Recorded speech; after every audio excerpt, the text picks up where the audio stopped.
Good evening, everyone, and welcome to the Wednesday night live broadcast of the Muscle Car Appraisal YouTube channel. We thank everyone for joining us this evening. Wednesday night, 9 o'clock Eastern Standard Time, the place for you to be.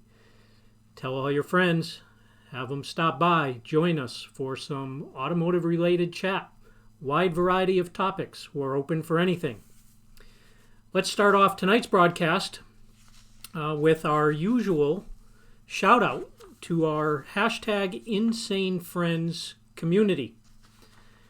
A bunch of people have their own live broadcasts on YouTube 6 nights a week, all at Eastern Standard Time. So I'm going to read you the list.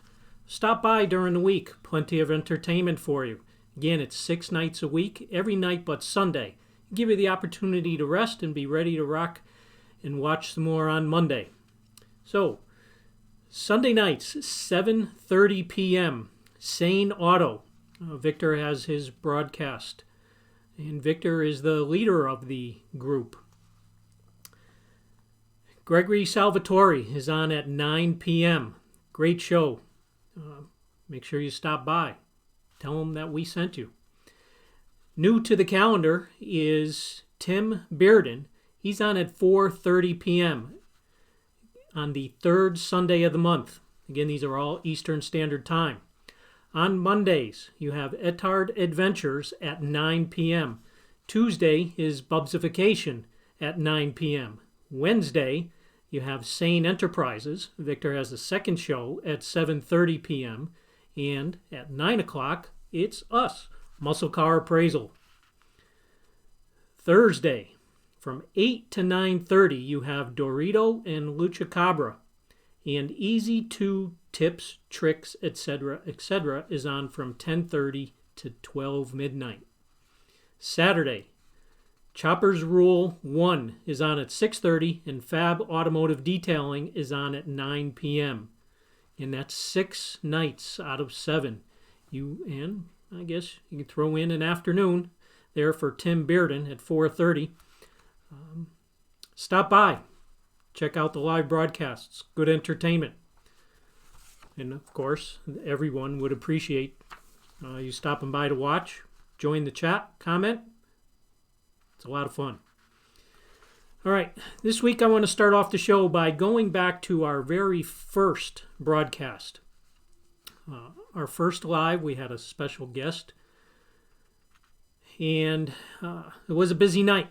And during that evening, there was a lot of activity in the chat, and I simply wasn't able to keep up.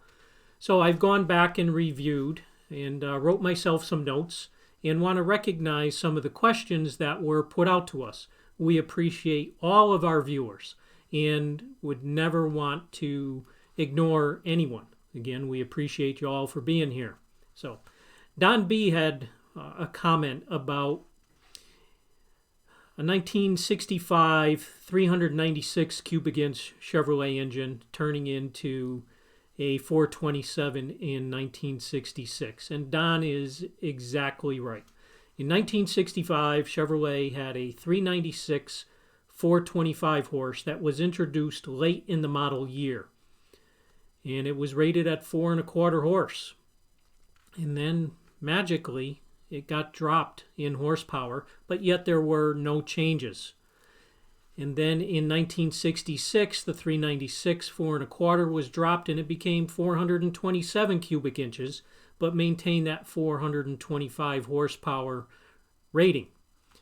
So if you look at things really closely, you added 31 cubic inches, but yet you didn't gain any horsepower.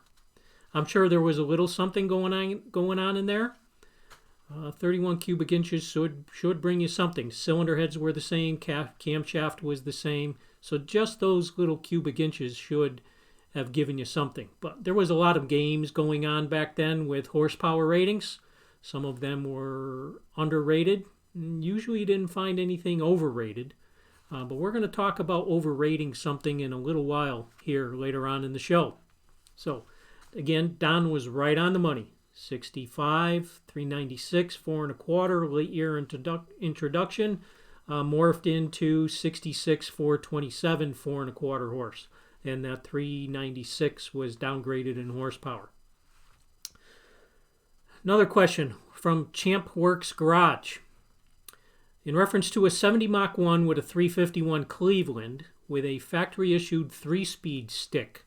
Pretty rare car. Most of them had 4 speeds when they were manual transmission. Anyway, his question was what manual trans in what gear ratio would be my opinion to swap out over the 3-speed. So, many different things to look at. What's your intended use of the car? Is it going to be strictly street driven? Is it going to be drag raced? Is it going to be a combination of both? Is there going to be much highway driving?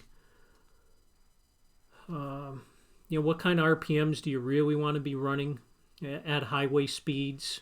So if you were going to stick with a 4-speed, I'd put a top loader in it. Tough transmission. It'll handle things out on the street. It'll handle the drag strip, whether it be street tires or slicks. And then for a rear end gear, again, depending on its intended usage, highway driving, is it going to be a short trip on a highway? Is it going to be, a 45-minute to an hour cruise to get somewhere? 355 gear or 350 gear for a Ford would be just fine. Kind of also depends on the engine. Okay, how big's the camshaft? Is it a stock issue? Doesn't want to run a lot of high RPMs, or is it something pretty steep?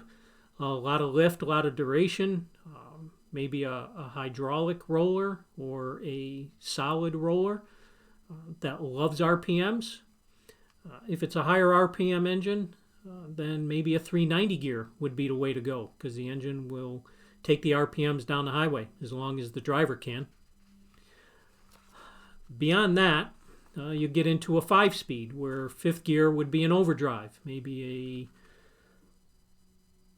a TKO 600 where the 5th gear would have a .64 overdrive.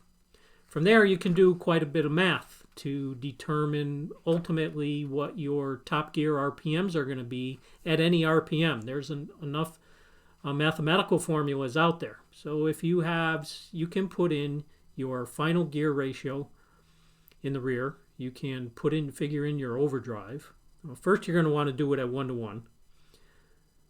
And your tire diameter in the rear. And you'll be able to figure out, based on mile an hour, tire diameter, what your engine RPM is going to be. So let's just say you're cruising at 3,000 RPMs at 65 miles an hour. Then you throw in your .64 overdrive. So you take your 3,000 RPMs and figure in your .64, and you'll see how much it's going to knock your RPMs down to. It's going to be maybe in the 1,800 range, somewhere right around there, quick and dirty, which is actually pretty low. And that's with a 456 gear. If you ran a 6-speed and 6th gear was a .50 overdrive, your 456 is going to end up to be 228. Rolling down the highway, you're not going to be running much RPM at all unless you're running 90 miles an hour plus. So do the math. Figure out what works best for that particular engine and that particular car's adventures, so to speak. Again, around town, highway, combination of both. How much is going to be on the highway? How steep do you want first gear to be? Do you want it to be really quick in first gear? A couple different combinations. So it's either going to be, in my opinion, a top loader with a 350 or a 390 gear, or a 5-speed. I really don't think you need to go to 6-speed. 5-speed with a 456 or maybe even a 410 gear. So either way, that should get it done for you. Let's see. Camaro Time had a question. With today's modern cars, drive them and drive the heck out of them, or save it. We touched on this briefly in the first broadcast, but to just touch on this once again. It's a great question. Today's modern muscle cars are an absolute pleasure to drive. Hellcat with 707 horsepower, a Mustang GT 350, a Camaro SS or a Camaro ZL1, absolute blast to drive. They handle, they brake, they have horsepower, they have air conditioning, they have comfortable seats, heated seats, power steering, power brakes, anti-lock brakes. So now getting back to the question, do you drive it or do you save it? In my opinion, it depends on the car. Next week on Tuesday, I have an appointment to see a Challenger RT. Very rare car, one of two made. With the combination of options, the model year, and the color, it is documented that this car is one of two. There's a twin to it out there somewhere, but this particular car is a one of two. And in the Mopar world, for these muscle cars, because there are so many of them, it all comes down to rarity. So being that it's one of two, I wouldn't abuse the heck out of that car. I would be careful, show it, have some fun with it, but never out in the rain, not on the drag strip, not out in heavy traffic, because you are just going to be a nervous wreck wondering, is somebody going to rear end me? Always looking in your rearview mirror. Even the shows, you have to be careful. If it's a huge show in an open field with a bunch of kids running around, or people with dogs, if something ever happened to that car, its market value is going to be hurt, and not hurt in a good way. So, and then you take just your standard issue car. Let's stick to the Challenger. Again, there's a lot of them out there. A Hellcat car, a black one, a white one. They have other colors.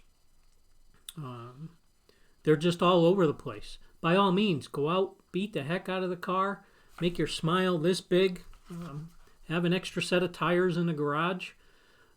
Don't get caught doing anything crazy, but go out and have fun. An absolute pleasure to drive. You can have it as your daily driver. You can bring it to the drag strip on a test and tune night or on a weekend session, and see how good your driving skills are. So that's what I would do. Take the rare car, keep it safe. Take the very popular car, and have tons of fun. Going back to last week's broadcast, we showcased a blown 67 Nova, a big cubic inch, big block, over 1,000 horsepower, fantastic paint interior, Chris Alston chassis front to rear. If you go back and watch last week's broadcast, you'll see the car. That car is actually for sale. So if someone is interested, feel free to reach out to me. The email address is mycaronmca@gmail.com. Speaking of that, a feature that we have here on this channel is the opportunity for us to talk about your car. You can send us your photographs. You can send us a story about the car. Maybe you don't have any photographs. Maybe it was your first car and you weren't big into the camera scene at the time, but you still have a great story about the car. Send us the information. We'd love to showcase your car on our channel. We'll be able to bring you in as a video guest if you would like. If you don't want to be on camera, but we can bring you in just by audio. Or if you would just like us to talk about your car, again, we can get back in touch with you and discuss everything. I'll write down a bunch of notes and I'll showcase your car. So again, mycaronmca@gmail.com. Also, feel free to use that email address to send in questions, suggestions, opinions, ideas for topic of this conversation. Do you want to get something going between the Mustang guys and the Camaro guys? Throw the Challengers and the Chargers in there as well. Can't forget the Chargers. They hook, and they actually have a few miles an hour top end because of aerodynamics on the Challenger. So love to have a big discussion. And then, if you want to bring in old versus new, happy to talk about that as well. And what's going on in the latest news in the automotive market. Every day there's new things coming in on the news feed. And we're open to suggestions and topics of any type. So, my car on mca@gmail.com. Reach out to us. We'll be happy to communicate with you. Speaking of topics of conversation, I wrote down some test results from Motor Trend back in the 1970 model year. I'm going to throw out some 3 cars from General Motors. And in weeks to come, we'll be happy to talk about Mopars and Fords as well. But these 3 particular cars are considered the best of the bunch from General Motors. And I skipped the Pontiacs, but 1970 Olds 442 W30 4-speed with a 391 gear. Motor Trend tested the car, ran 14.2 at 102 miles an hour. A 70 Buick GS Stage 1, 455 cubic inches, just like the Oldsmobile, was rated at 360 horse and was the torque king at 510 pound-feet of torque. Car weighed 3,810 pounds, ran a 1338 at 105.5, just under a second quicker than the Oldsmobile. And the king of the hill was the 70 Chevelle LS6, 454 cubic inches, rated at 450 horse, which was probably a bit shy. That went 13.0 at 110. I'm sure track conditions were just right. Driver was very well versed as to how to launch a car. It was a 4-speed car. But that was king of the hill at the time. So you had 3 GM cars battling it out, ranging anywhere from 13.0 to 14.2. Now, I'm curious as to how many people out there that are watching this broadcast live or watching this broadcast as a rerun later on. How many of you had one of these muscle cars? And did you race it? And if you did, what kind of times did you turn? Did you start off stock out of the box and start to tune and tweak it? Carburetor adjustments, timing adjustments. Did you throw a set of headers on it? Did you throw slicks on it? Did you change the shifter? Did you take out the passenger seat and the back seat, lighten it up, toss out the spare tire, do some old school tricks here and there? Maybe remove the front sway bar? Change shock absorbers? What kind of tricks did you use to get these cars to hook and book down the drag strip? And again, what kind of times did you turn? We'd love to hear the report on what you were able to get out of these cars. And since we mentioned this Buick GS, big rivalry between the Hemi guys. Buick versus Hemi cars as to which one was actually better in a shootout. Stock versus stock. The Buick guys changing the dwell on the points a little bit, maybe adding a couple degrees of timing, but yet it was a factory issue camshaft, factory issue style exhaust, and they get the cars to run really hard and can actually outrun a Hemi. So, and then you have the Hemi guys obviously looking to tune as well to charge after the Buick guys. So big rivalry there. Love to bring that up as a topic of discussion and would really like to hear your experience if you had one of these cars. So, moving on. We're going to repeat last week's trivia and see who responds this week. The only car from Chevrolet in 1967 to have a 350 cubic inch engine. There was only one model.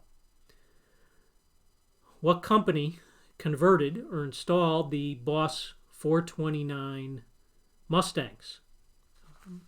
And what year was the Boss 429 available? Or maybe I'll cheat and give you a hint. What years was the Boss 429 available?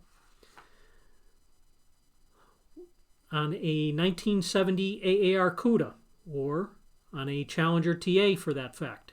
They're both 340 cubic inches tri-power cars, 6-pack cars. There's something different about the wiper motor in that specific model.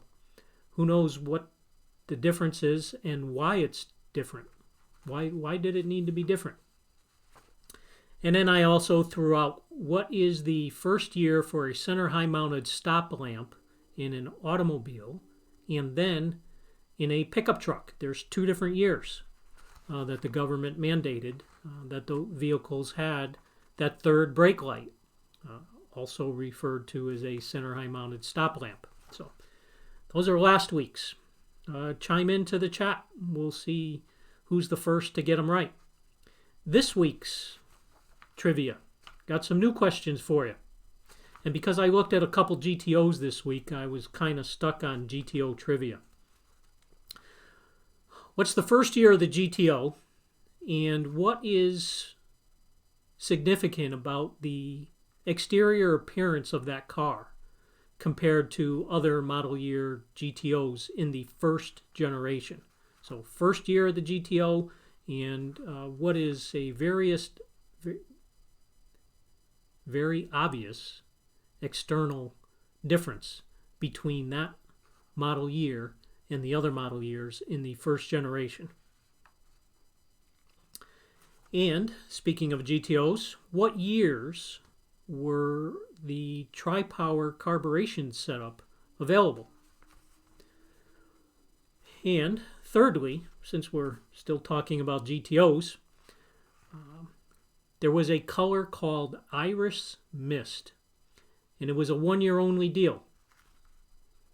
What model year GTO had Iris Mist? The paint code was the letter P. There were other cars within the GM line that had the same color and the same paint code, but it was not called Iris Mist. It was called something else. Let's see who knows what that other name is. Again, the paint codes were the same, but the name for the color amongst the other GM brands was different. So let's see who knows their GM colors. Oh, let's see, what else do I have here? What is the first time that Chevrolet put a Corvette engine in a Camaro and they did not change the horsepower rating? I'll give you a hint. Say 1970, Corvette LT1 was rated at 370 horse, and that same exact engine went into a Camaro, but they rated it at 360 horse. And then there were a couple other years that there were Corvette engines in Camaros, but they were always rated differently for horsepower. So what is the first year that a Corvette engine was in a Camaro, but it was rated exactly the same horsepower-wise as it was in the Corvette? Let's move on to some of our Mopar fans. What is the first year for the Hemi? Pay close attention to the question. First year for the Hemi. And for our Ford fanatics, what was the first production month for the 65 Mustang? Chime into the chat. Bob is watching as best as he can. He's a busy guy over there producing the show. Give him a shout out. Couldn't do the show without him. I'm very appreciative of his time and efforts. So everybody give a wave to Bob. You got a bunch of answers. 69 to 70, 70s, 1974, 1952. And for what question is that? That's the point. That's the point. Okay. So we have answers rolling in, but we're not exactly sure which one of those many questions that you're responding to. So throw Bob a little hint so he can read them for me, and we will respond accordingly. Certainly appreciate you responding to the questions. 1950 for the Hemi. 1950 for the Hemi. Okay. My research is 1951. I'm not going to claim to be perfect. They had a 331 cubic inch, 180 horse engine, and it had a hemispherical combustion chamber. Who was the respondent to that, Bob? It was Purple Gang. Purple Gang. Maybe Purple Gang is referring, then his name refers to the Plum Crazy or Inviolate from the Mopar crowd.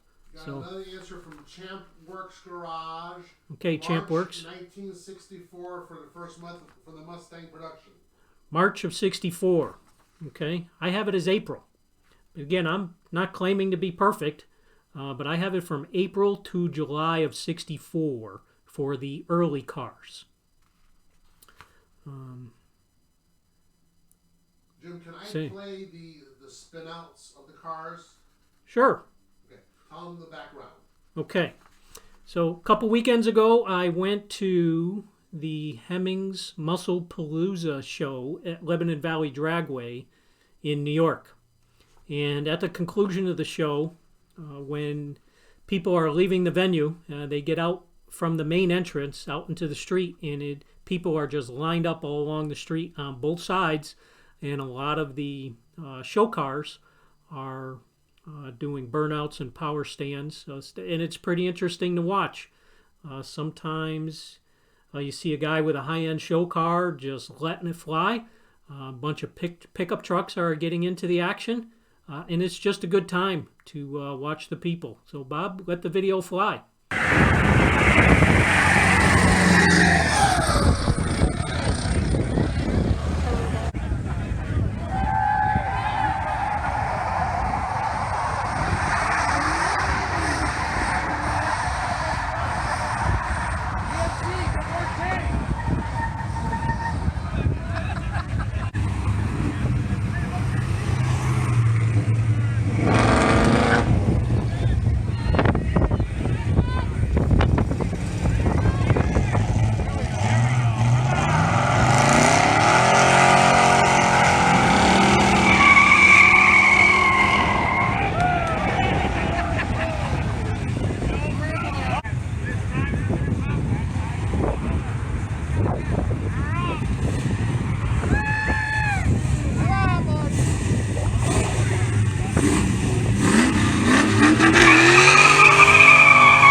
Okay, hope everyone enjoyed that.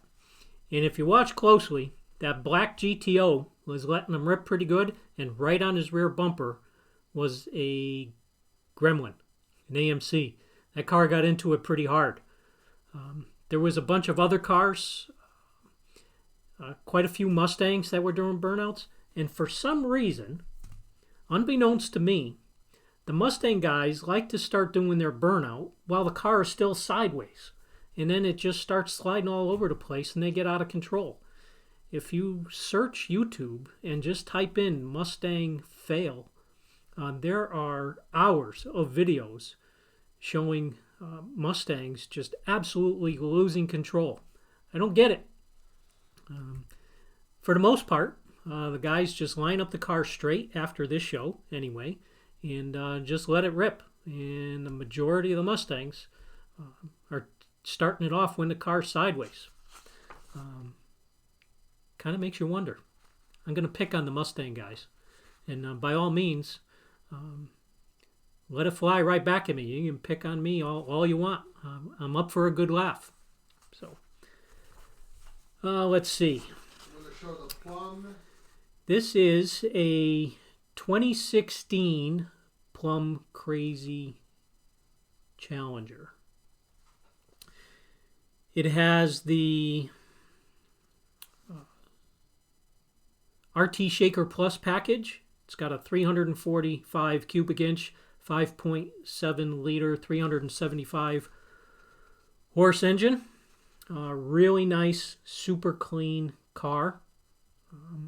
Famous shaker hood. If Purple Gang is still here, I'm sure he has an appreciation for the car. The guy has a custom license plate, the Plum. Real nice car, outstanding, super clean. Can understand for sure why he brought it to the show. What else you got in our pocket? Camaro, white. Okay, 97 Camaro. This is a 30th anniversary, as the first year for the Camaro was 1967. This is a convertible super sport with an LT1 engine, 305 horsepower. It's one of 136 cars with a 6-speed, and it had 9,000 miles.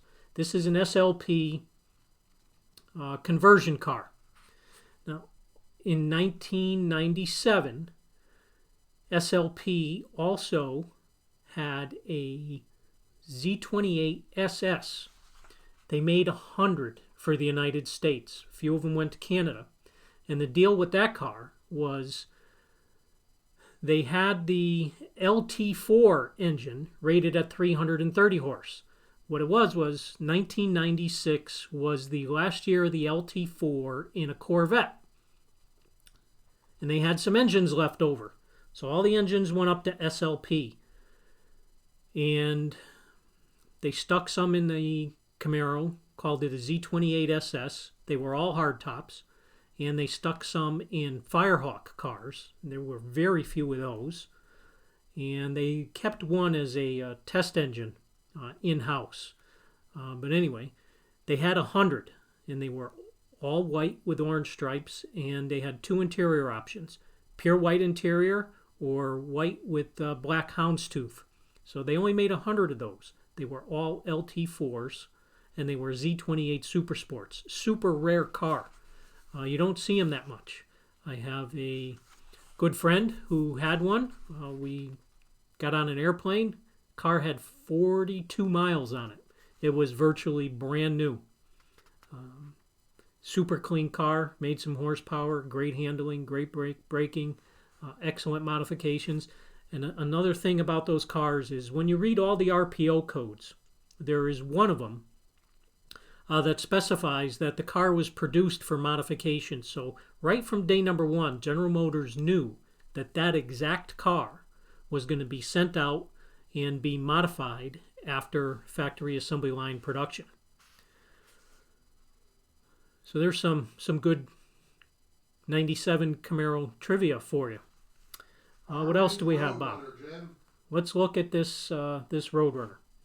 This car is going to be at the Barrett-Jackson auction later on this month at the Mohegan Sun Casino in Connecticut. This car has undergone a full and complete restoration. There is nothing that is left untouched on this car.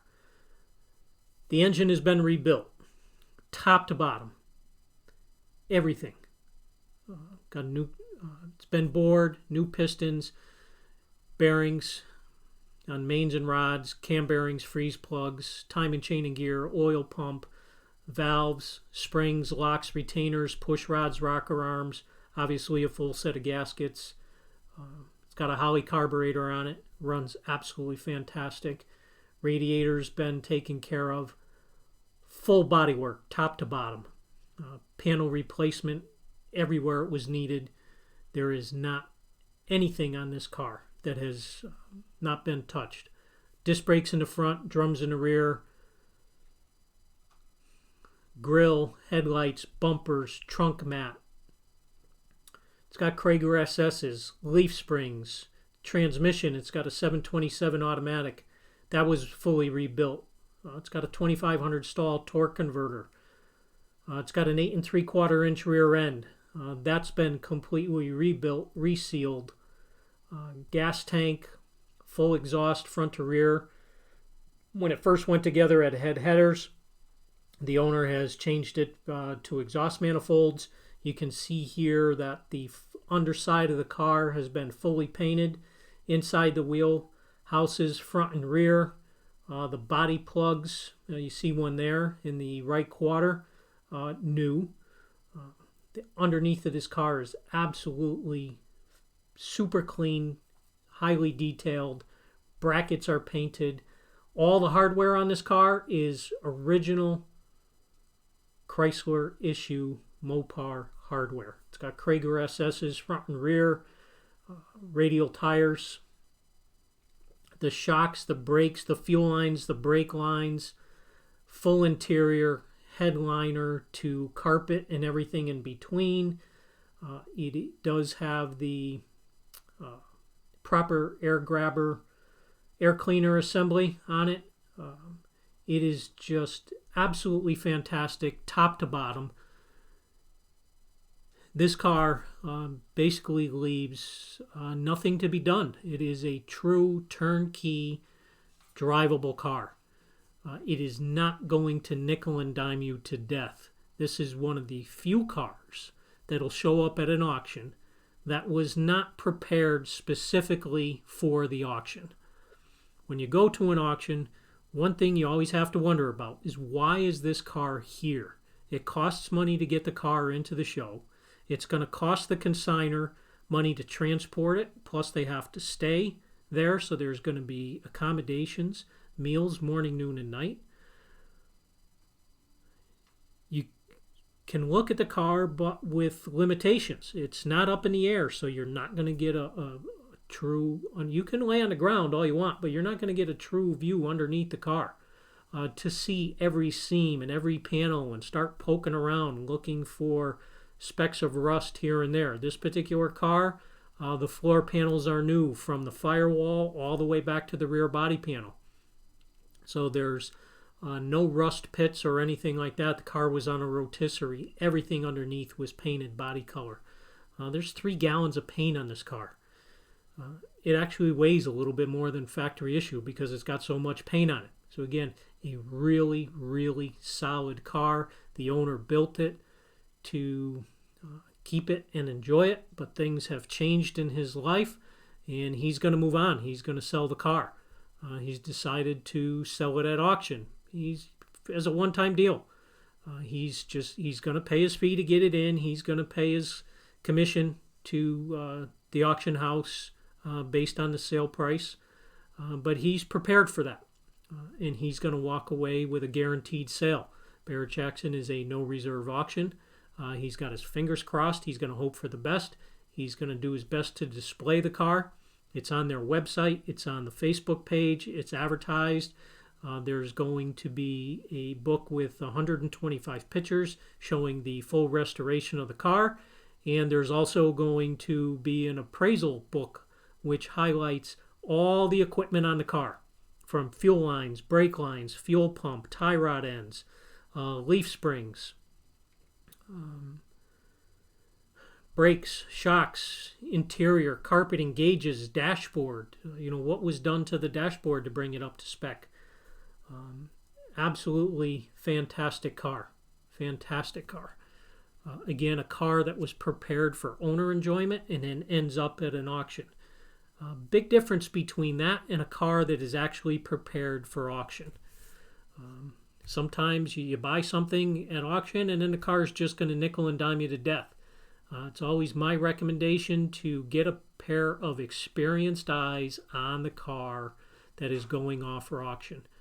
If the consignor is there, talk to the guy, bend his ear, ask questions, see what kind of information he's got, what kind of paperwork, what kind of background. Listen carefully to his story. See if he repeats something but gives you different information. The cars get shuffled around. See if you can find one of the guys that drove it. Ask him if there's clutch chatter when it takes off. Does it start easily? Does it idle nice? Does it run smooth? Does it hiccup, cough, backfire, spit through the carb? Look in the tailpipes. See if they're wet. I've seen cars at auction with blown head gaskets and they have antifreeze pouring out the tailpipe. See if it smokes, a lot of blue smoke when it starts up because it's burning oil. It may be that it needs rings or maybe it just needs valve seals. But again, need to be very cautious when buying a car at auction. look at this car. It's going to be very interesting to see. It's going to be well presented. I know the guy that wrote the appraisal on the car. Can't remember his name, though. But anyway, it's going to be quite interesting to see what this car actually goes for. It's a 383 automatic car, but still it should bring a good haul. So let's see, what else do we got going on here? I'm going to show you a video of a K code winning car. Yeah, back to the Nice car. back to the And it has the K code engine. Hemmings Muscle Palooza show. That was a winner in the Ford category. That was a K-Code Mustang. Did a nice burnout. K-Code means a solid lifter camshaft 289, 271 horse. What else do you have for some burnouts at the show? Corvette video.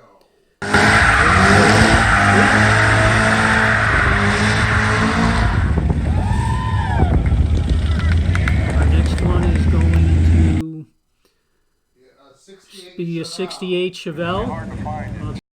A winner in a car we showcased last week. Congratulations, Mike. Nice 325 horse, 396 convertible. One of our hometown guys. For an absolute show car, he lights them up pretty good. All right, we're going to take a little pause.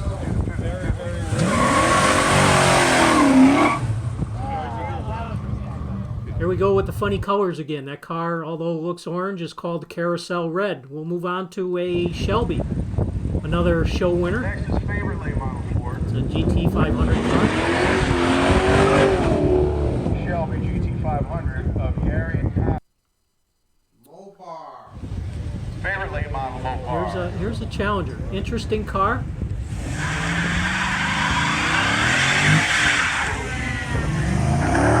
Notice the grille and the taillights have been modified to look like a 1970 Cuda.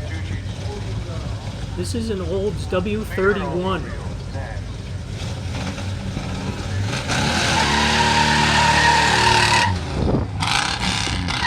Got the W31 package. That car, that W31, had a W25 package. Let's look closely at this 72 Chevelle.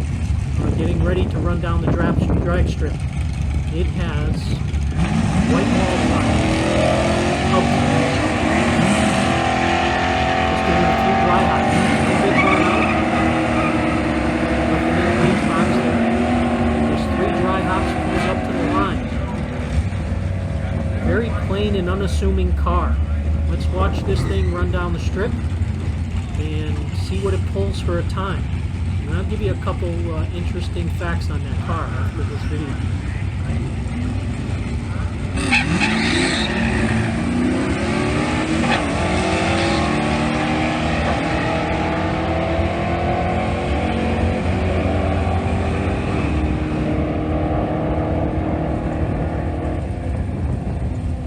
So that car ran a 1245 ET at 114 miles an hour.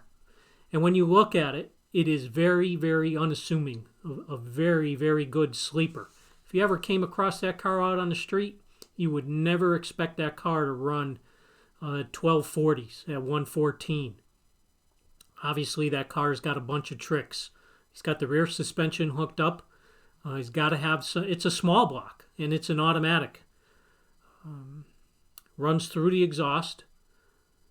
Car's pretty quiet for what it is. So obviously he's got some cubic inches going on. And he's got the front suspension tune, the rear suspension tune. I got some ideas as to what he's got going on, but you know, the color is not exciting. Nothing about that car is terribly exciting. Again, the ultimate street sleeper. That car runs really hard. I talked to the gentleman for a little bit. Not very egotistical at all. It was a pleasure to talk to him. I did get some specifics out of him. I was able to talk on his level and asked him some questions, and eventually he did let the cat out of the bag, but I wouldn't want to run up against that car on the street. What else you got for us there, Bob? We have a fast class. Okay, back on the racetrack. Got a couple of cars here in the fast class, which stands for factory appearing stock tire. Pay attention to that blue 66 Chevelle in the left lane coming up next.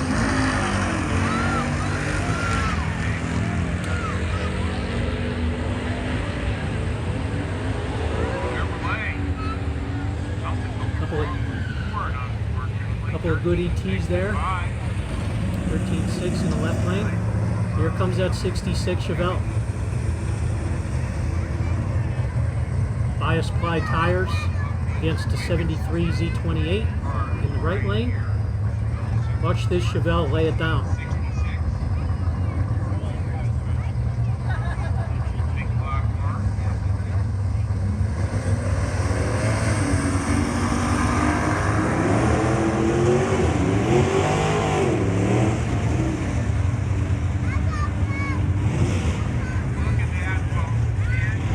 That car ran a 1060 at 128 miles an hour. We'll talk about that in a minute. We're out of the fast class now into, I believe, the 10-second class. It was a great day of racing at the Muscle Palooza show.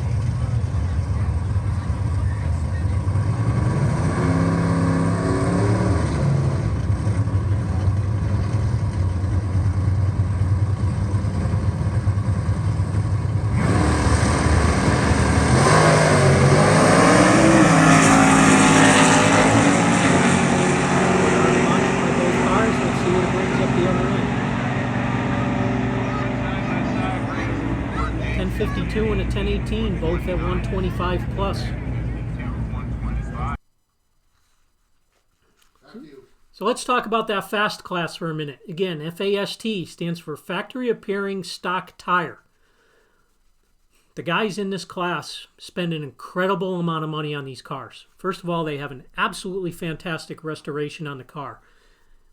Great bodywork, great interior, highly detailed under the hood. Big money in the restoration of the car. And they're running, some of them, in the 9-second range, high nines, pulling the front wheels, running on a factory issue bias ply tire that was proper for the model year of the car.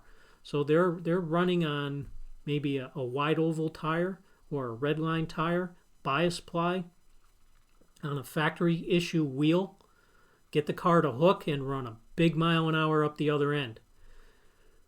Under the hood has to look factory appearing. So in the case of that Chevelle, you open the hood and it looks like your typical 396 Super Sport. But the internals are fair game for any modification. They're bored, they're stroked, the blocks are filled, cubic inches have climbed to over 500. They come from the factory with a dual plane intake manifold. So that's what has to be on that car. And it looks, again, factory appearing.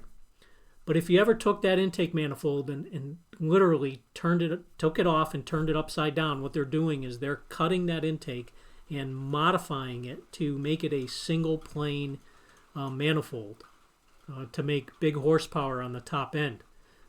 They can be pretty aggressive out of the hole. They've done some suspension tuning. That particular Chevelle runs a lot of ballast right on the very inside of the rear body panel. He's got it strapped in. He's got the front end loose, so he gets a lot of front end rise, a lot of weight transfer to the back to help plant those rear tires. Typical old school drag racing tricks with the trunk closed, batteries in the trunk. But there is a battery up front, but it's a fake.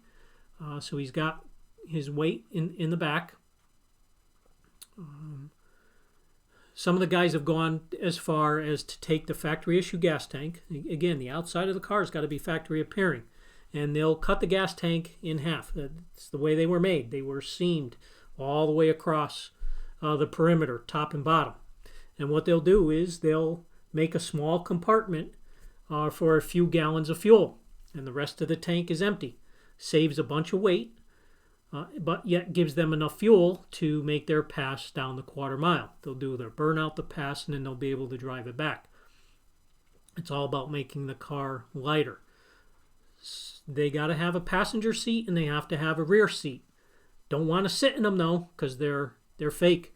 Springs are gone, foam is gone, frames have been lightened. But again, if you look in the car, it looks absolutely factory perfect. Just another one of the tricks. And there's tricks that go beyond that. Fully rollerized automatic transmissions. Anything goes for the internals. But from the outside, it looks factory stock. A lot of lightening going on here and there, again, to take away weight. Very, very interesting class. A lot of innovative technology, a lot of tricks going on. And to make a factory appearing car on a factory issue tire run in the low 10s to high 9s is absolutely incredible. So, great class of drag racing to watch. Very interesting. And the guys that own the cars are super nice to talk to. They're not going to give away every tip and trick that they have. They got to keep some secrets to keep things competitive from their end. But great guys to talk to. Well, let's see what's going on in the news this week.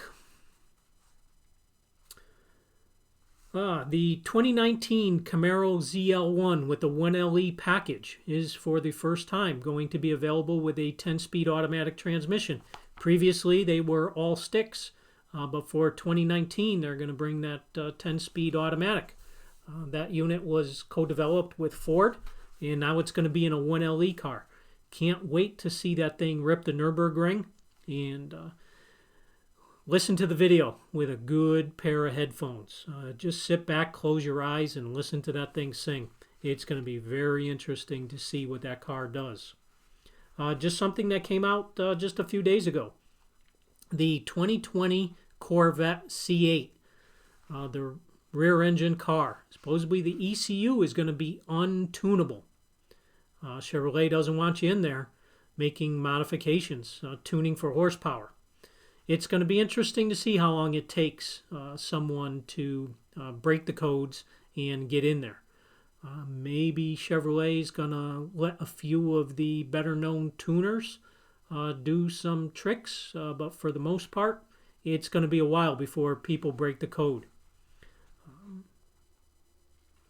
Cadillac, we mentioned them last week, going in a couple different directions. The current CTS and ATS cars are done, gone, out, being replaced with a CT4 and a CT5.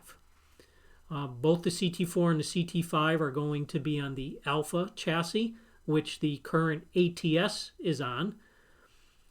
And also the Camaro is on the the Alpha platform. Absolutely fantastic platform. It'll be tuned for a Cadillac CT4, CT5. So some news came out recently that they're going to have a V version of both of these cars. So the CT5V is going to have a 3-liter V6 twin-turbo, 335 horse with a 10-speed automatic, available as all-wheel drive or rear-wheel drive. The CT4 is going to have a 2.7-liter 4-cylinder rated at 320 horse. The CT5 is going to have an electronic limited slip differential, while the CT4 is going to maintain an mechanical differential in the back. Now, in my opinion, Cadillac's going a little bit backwards. There's a lot of horsepower wars going on. You have the Demon, the King of the Hill. You have the Hellcat. You have the Red Eye. You have the Camaro ZL1 with 650 horse. You have the Camaro ZR1 with 750 horse. You have the upcoming Shelby GT 500, which Ford has said is going to be over 700 horse. So the current CTS-V is 640 horse, and the current twin-turbo ATS-V is 464 horsepower. So their respective replacements are considerably lower. You're going from, the ATS-V is going to be replaced by the CT4. So you're going to go from 464 down to 320. The current CTS-V at 640 is going to be replaced by the CT5, which again is rated at 335 horse. So Cadillac's actually going backwards on those cars. In my opinion, they need to step up the game to stay in the horsepower wars. Granted, the CT4, CT5 is probably going to be a little bit lighter, but for that 100 horse range, car's not going to be 1,000 pounds lighter than what's currently out there. And to help identify a CT4, CT5 V versus the standard issue, the V Series cars are going to have a black mesh grille. The calipers are going to be available in 3 different colors, and the quad exhaust tips out back are going to be in brushed silver. So, and here's a question. What do we got, Bob? Camaro Time has a question. It says, Jim, what do you think about Chevy doing the LT1 Camaro? Camaro Time asks, what do I think about Chevrolet doing the LT1 Camaro? That's going to be a pretty cool car. I read about it. I read the specifics, but with the 6 million things going through my brain the last couple of weeks, I don't remember all the specifics, but let's see, 6.2 liter V8 with a couple other tricks here and there that are going to make it lightweight. That's going to be quite an interesting car. Should perform very well. And it's raining here pretty hard.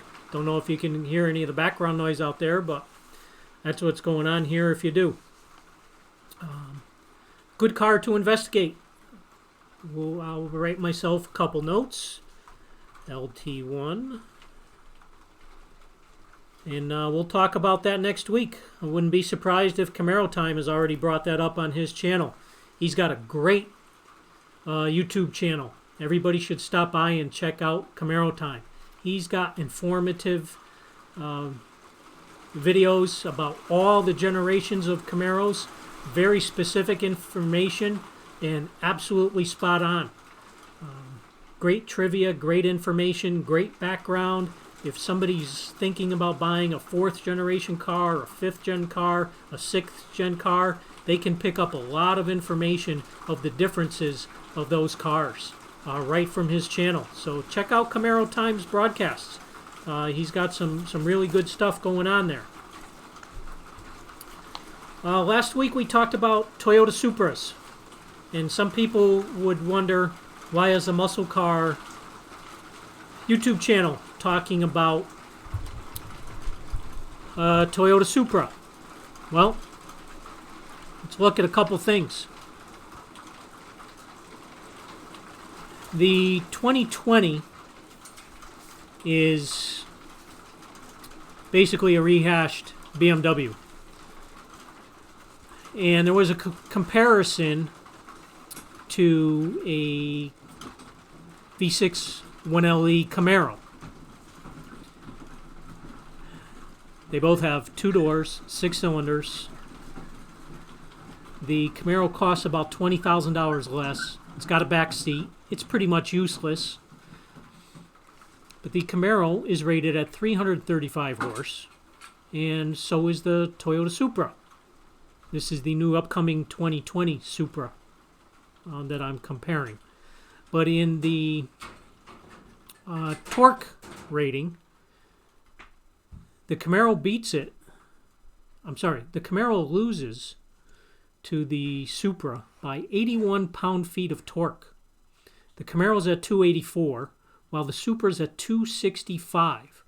And the Camaro torque was measured at 5,300 RPMs, while the Supra was at 1,600, I believe. Yep, 1,600. So you have the same horsepower, 81 pound-feet of torque at a much, much lower RPM. So it's going to be quite usable, which will be very friendly on the track where you're not at crazy high RPMs to come out of a corner. Let's see. The Camaro wheelbase is 15.8 inches longer. The wheelbase is a 13.5 inch difference, and the width is 1.7. With the Camaro being bigger in all three categories. Passenger volume, which really doesn't matter all that much, goes to the Camaro. I don't think people are buying those cars, especially a 1LE, because they're interested in compartment volume. But ultimately, the Camaro has 9 cubic feet more than the Supra. Let's see what else we got going on here. So let's get straight to the performance of these cars. You have the Camaro running 0 to 60 in 5.2, and the Supra running 3.8. So the Supra completely blows its doors off. Camaro runs the quarter mile at 13.8 at 101, and the Supra runs at 12.3.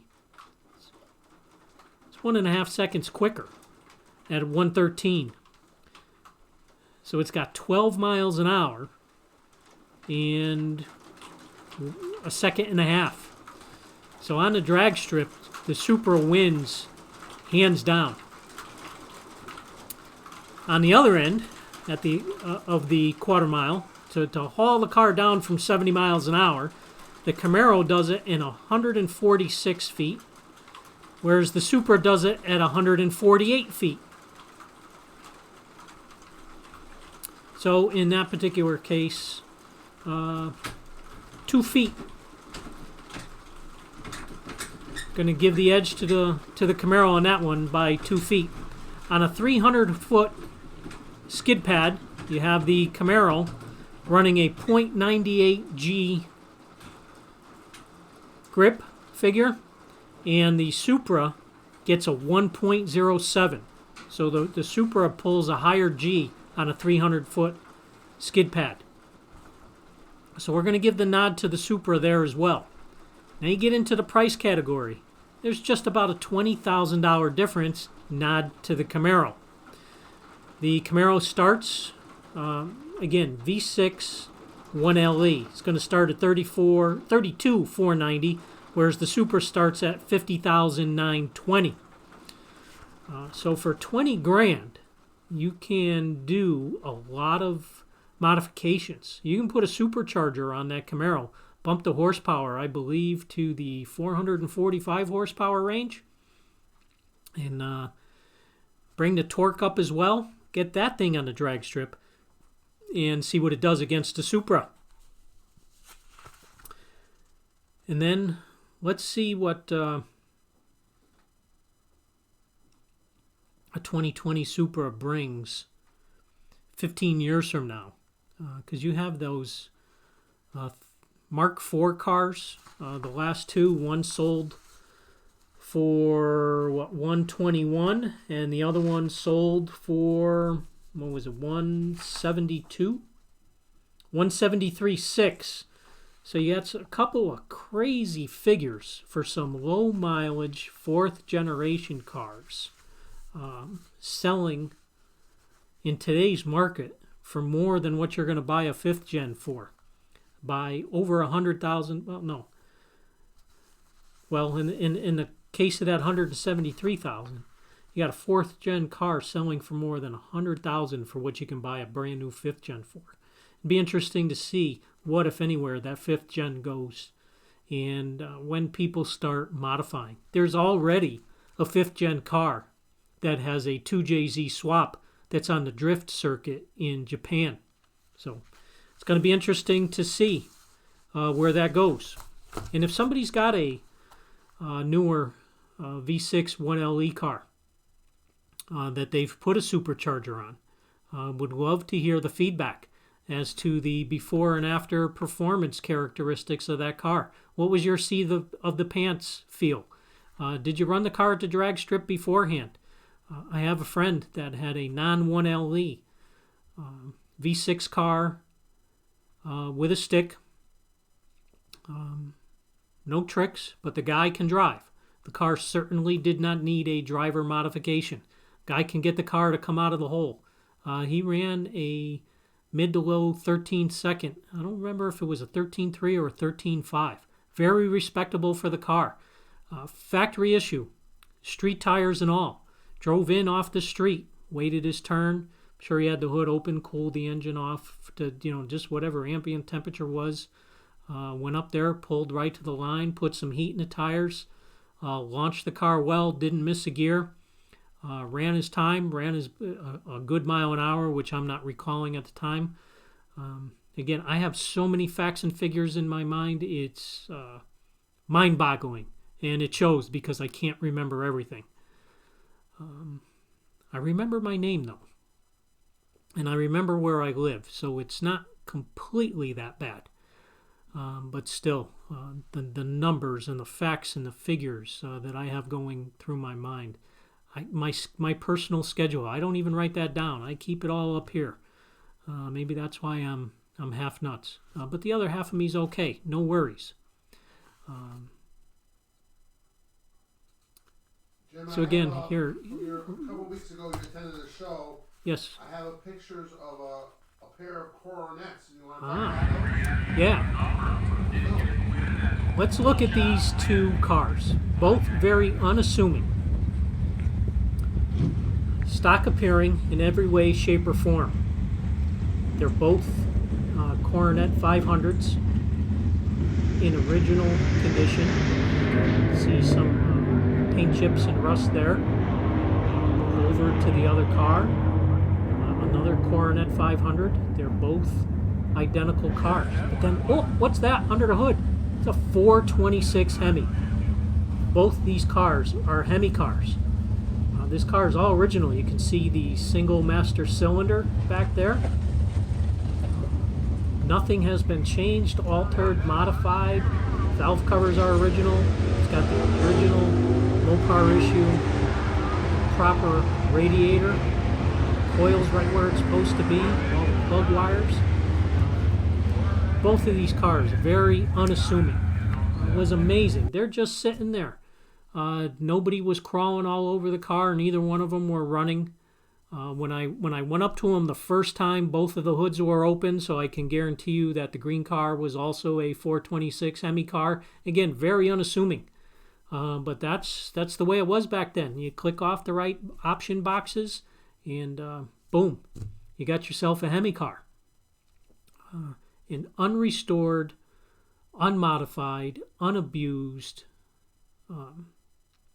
Hemi car is going to be worth something.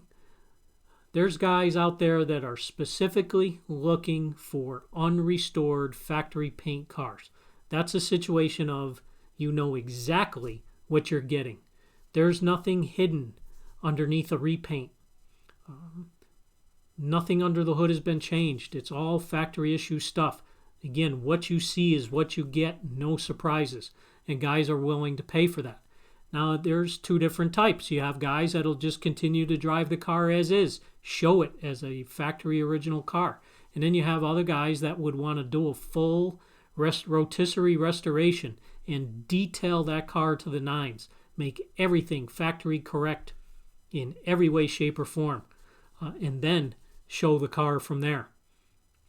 So, different strokes for different folks. But it was quite interesting to walk up to those cars and have a great surprise to see Hemis under both of the hoods.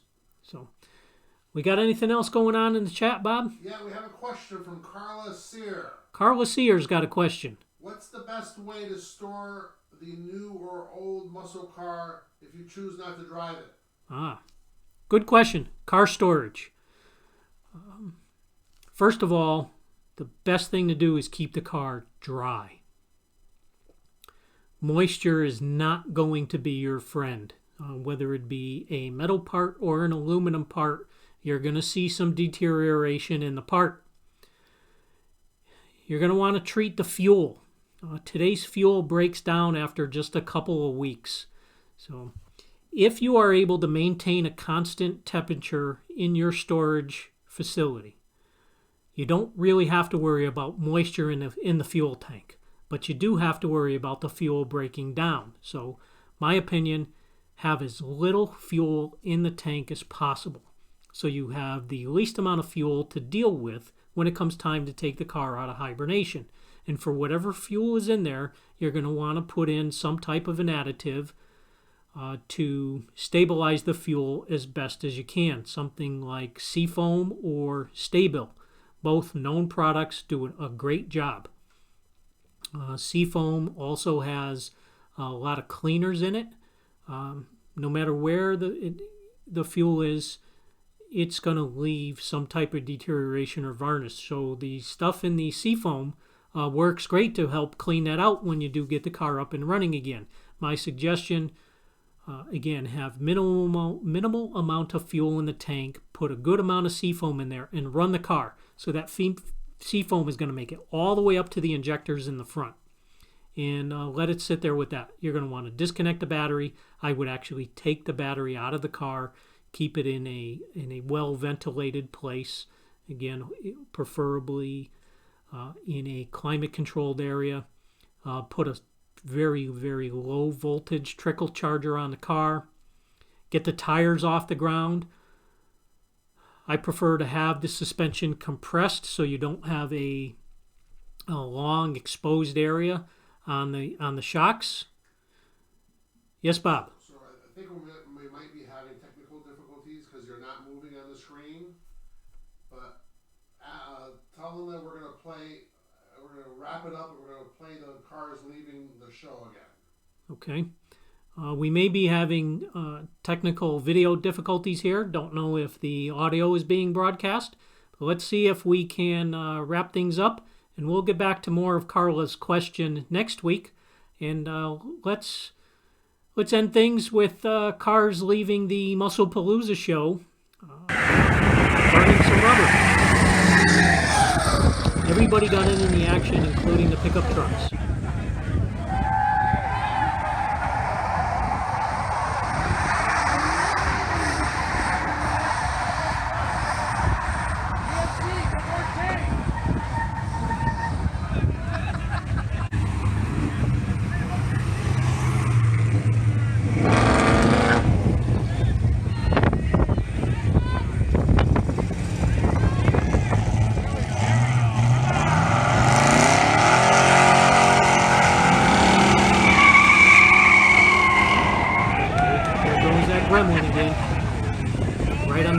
GTO. Here comes a nice 67 Chevelle. So as we wrap things up this evening with a few burnouts, appreciate everybody for taking the time to be with us this evening. Everyone in the chat, everyone watching, anybody that watches the replay, we appreciate you as well. Join us next Wednesday, 9 o'clock p.m. Eastern Standard Time. In the meantime, send us a note, questions, suggestions, photographs, story about your car. My car, Chevy GT500. That looks like the show winner that we showed from earlier. Lighting them up out in the street. Here comes another Mustang.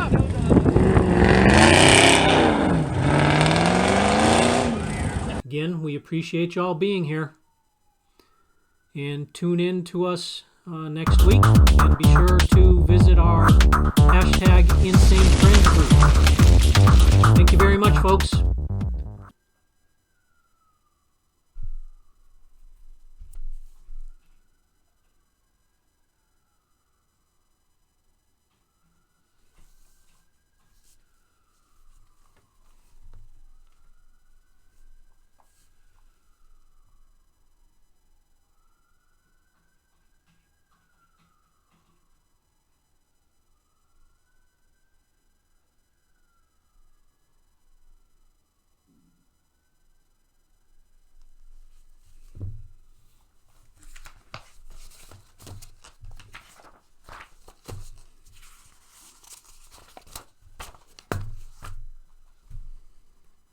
We're off the air.